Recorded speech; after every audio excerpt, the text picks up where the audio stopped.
느껴지세요? 발밑에서 땅이 흔들리고 있습니다. 나뭇잎이 나무에서 떨어지고 있어요.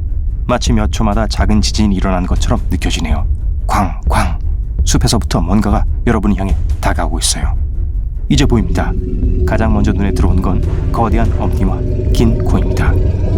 이제 아예 숲에서 나왔군요. 털 매머드입니다. 털 매머드는 약 4,000년 전에 멸종되었습니다. 하지만 지금 우리 눈앞에 나타났군요. 이건 꿈이 아닙니다. 가까운 미래에 가능한 일일지도 몰라요. 사람들은 매머드를 되살리기 위해 노력하고 있습니다. 어떤 과학자들은 이미 이 연구에 착수를 했어요. 자, 털 매머드는 약 45만 년 전 시베리아에서 나타났습니다. 나중엔 북아메리카에도 정착했어요. 그 동네 땅값이 더 쌌거든요. 그리고 나서 이 매머드는 아시아와 심지어 유럽까지 점령했습니다. 매머드는 지난 빙하기에서 가장 키가 큰 육지 동물이었습니다. 키가 약 3.5m에 달했는데 이건 1층짜리 오두막집만큼 큰 크기예요. 매머드는 또한 지금의 일반 코끼리의 키보다 0.5m가 더 큽니다. 하지만 크기는 매머드가 훨씬 더 거대해요. 무게가 약 8톤이었는데 코끼리는 한 마리가 6톤 정도 나가거든요. 대형 SUV 두 세대에 맞먹는 무게예요. 운전을 못해서 다행이네요. 매머드는 엄니가 더 길고 구부러져 있을 뿐만 아니라 머리도 더 컸기 때문에 아주 무거웠습니다. 이 동물들은 추운 툰드라에서 살았는데요. 그래서 최소한 신발 상자만큼 두꺼운 지방층이 필요했던 거예요. 하지만 그 지방층으로도 추위를 막기엔 충분하지 않았습니다. 그래서 매머드의 털은 휴대폰 충전기 코드만큼 길고 빽빽했어요. 겨울에 매머드의 옆구리와 배의 털은 치마 같은 모양을 만들어 주었는데요. 덕분에 눈 속에 누워도 얼어 죽지 않을 수 있었어요. 매머드는 대부분의 시간을 먹이를 찾는 데 보냈습니다. 저처럼요. 두꺼운 지방층을 형성하고 체온을 일정하게 유지하기 위해서 매머드는 하루에 약 180kg의 음식을 먹어야 했어요. 멧돼지 2마리 정도의 무게죠. 하지만 매머드는 초식동물이었어요. 그러니까 풀과 버드나무, 소나무 가지를 먹고 살았죠. 그런데 빙하기 이후 온난화가 시작되었습니다. 매머드가 살았던 툰드라는 늪으로 변하기 시작했습니다. 음식의 양이 줄어들고 있었습니다. 그렇게 털 매머드의 개체수는 감소하게 되었습니다. 그리고 이제 과학자들은 매머드를 되살리려고 합니다. 유전공학을 이용하여 DNA로 매머드를 재현해내려고 하고 있어요. 물론 실험실에서 처음부터 동물을 창조해낼 거란 이야기는 아니에요. 무엇보다도 가능한 한 털 매머드와 닮은 동물이 필요해요. 정답은 아시아 코끼리입니다.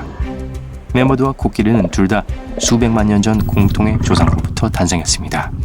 그리고 DNA는 99.6%가 같지요. 그래서 과학자들은 코끼리 DNA에 누락된 유전자 몇 개만 추가하면 돼요.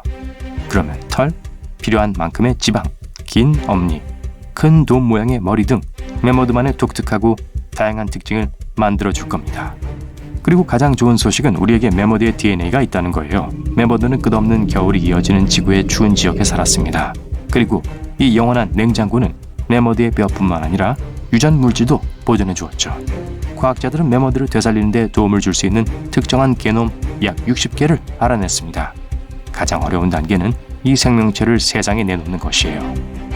한 가지 방법은 코끼리의 난자에서 DNA 요소를 제거하고 매머드의 DNA로 대체하는 겁니다.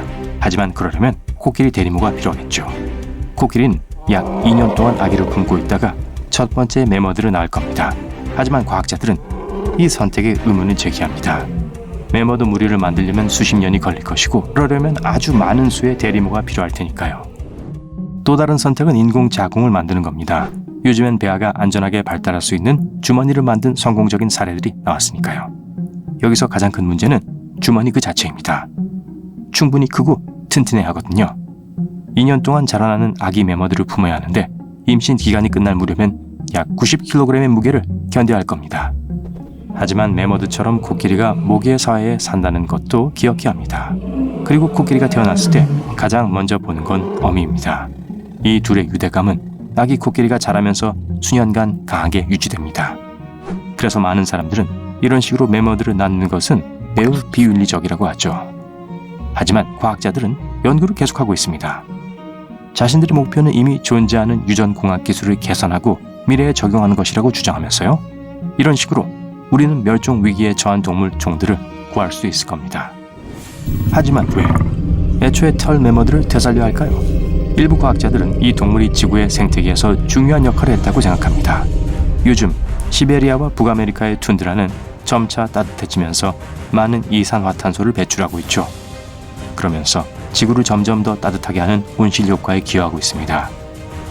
이 툰드라는 현재 이끼가 가득 끼어 있습니다. 하지만 수천 년 전 털 매머드가 이 지역에 살았을 때 툰드라는 목초지에 더 가까웠습니다. 매머드는 이끼를 밟고 나무를 넘어뜨렸죠. 일종의 생태계 엔지니어라고 할 수 있습니다. 따라서 매머드가 이 지역으로 돌아오면 툰드라를 원래 상태로 되돌리는 데 도움이 될 것이라고 하네요. 복원된 목초지는 토양이 침식되는 것을 막아줄 겁니다. 그리고 결국 이산화탄소의 생산을 충분히 줄여줄 수 있을 겁니다. 최근 생태학자들은 같은 목적으로 들소와 다양한 동물종을 광활한 시베리아 지역으로 데려갔습니다. 하지만 일부 과학자들은 털 매머드가 훨씬 더 그 역할을 잘해줄 것이라고 생각하고 있어요. 만약 이 실험이 성공적이라면 우린 엄청난 수의 멸종동물종을 되살릴 기회를 얻을 수 있게 될 겁니다. 안타깝게도 이는 동물의 DNA가 화석에서 얼마나 오래 남았는지에 달려 있습니다. 만약 그 화석이 몇 미터 지하에 숨겨져 있었다면 DNA는 1000년에서 10,000년까지 지속될 수 있을 거예요. 만약에 예를 들어 화석이 남극의 얼음 안에 남아있다면 DNA는 수십만 년 동안 온전하게 남아있을 수 있습니다. 불행하게도 이 말은 곧 공룡을 되살려낼 수 없다는 뜻과도 같습니다. 공룡은 약 6,600만 년 전에 멸종했습니다. 우리는 공룡의 DNA에 접근할 수가 없습니다. 하지만 우린 최근에 사라진 몇몇 동물은 되살릴 수 있을 겁니다. 모아처럼요. 모아는 날지 못하는 새의 한 종류입니다. 가장 큰 모아는 털 매머드만큼 키가 크고 무게는 스쿠터만큼 나갔어요. 하지만 가장 작은 종은 칠면조만한 크기였을 겁니다. 이 새는 뉴질랜드에 살았고 거의 8천만 년 동안 외부 세계와 고립되어 있었습니다. 하지만 인간이 처음으로 그 지역에 도착한 후 멸종되어 버렸어요.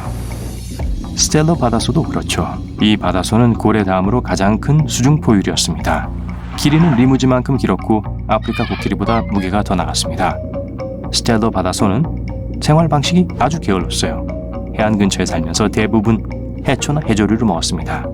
과학자들은 이들이 다이빙하는 법조차 몰랐을 거라고 생각해요.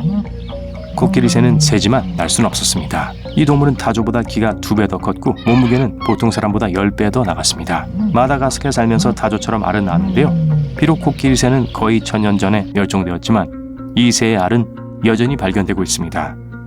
과학자들이 이 새의 DNA를 얻어서 분석한 결과 코끼리 새의 가장 가까운 친척은 키위새인 것으로 밝혀졌어요. 키위새는 닭만한 크기로 날아다니지 않는 다른 종류의 새입니다. 빈타섬 거북이는 하루에 16시간씩 쉬곤 했습니다. 또한 물을 많이 마셨고 낙타처럼 물을 저장할 수도 있었습니다.